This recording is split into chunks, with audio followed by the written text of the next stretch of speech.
Well, here we have it then, the new M5. It is BMW's most powerful road car. It developed some quite staggering numbers, and so we've come to Cadwell Park to find out just how fast it is. Under the bonnet is a 4.4 litre V8 with two turbos. It produces 552 brake horsepower and 680 newton meters of torque. As a result, this 1,870 kilogram four-door saloon can do 0 to 62 miles an hour in just 4.4 seconds. And had BMW not limited it to 155 miles an hour, it will be able to crack 200 miles an hour.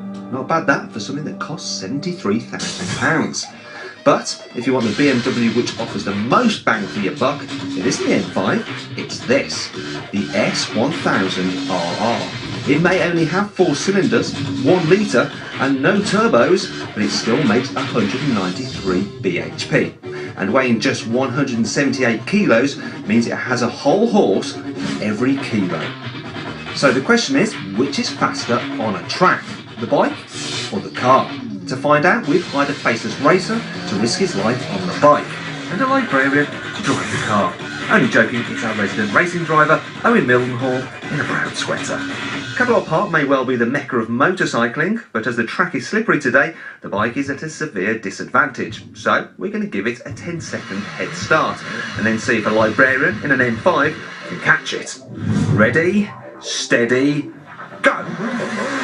Bike's away and he gets a good start away from the line despite the fact the track is wet and he's running on summer tyres. However, they'll have to be very careful here, leaving it open to Coppice because it's on any grip. Now for the car. Owen's pulling away in second gear there, and despite that, look at that, he's spinning up those rear wheels.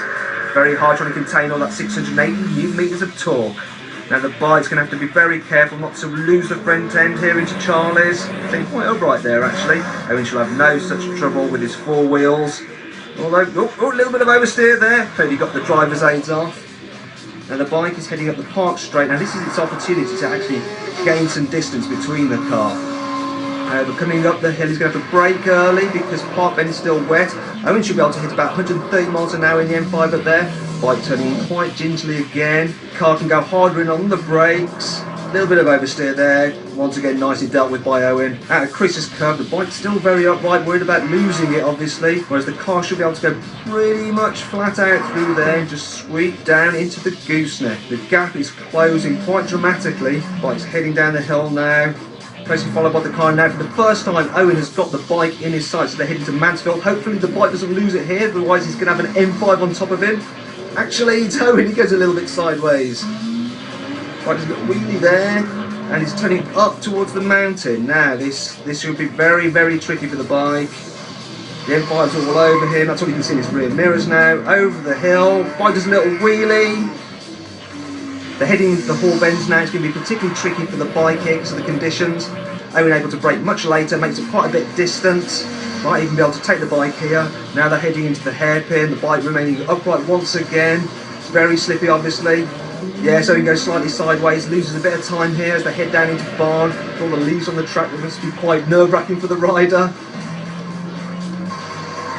Whoa, going spin around there. Owen goes sideways again. The bike's able to nail the throttle now to make up some of that lost time. They cross the line. There's only about a second in it, so the M5 managed to make up about 9 seconds on the bike. Well, there we have it then. That was really close, wasn't it? The car performed extremely well. Had it been dry though, it probably wouldn't have caught the bike. And when you think about it, this is 60 grand less than that, and if I had the guts, that's probably where my money would go. But I don't, so I'd rather have 4 wheels.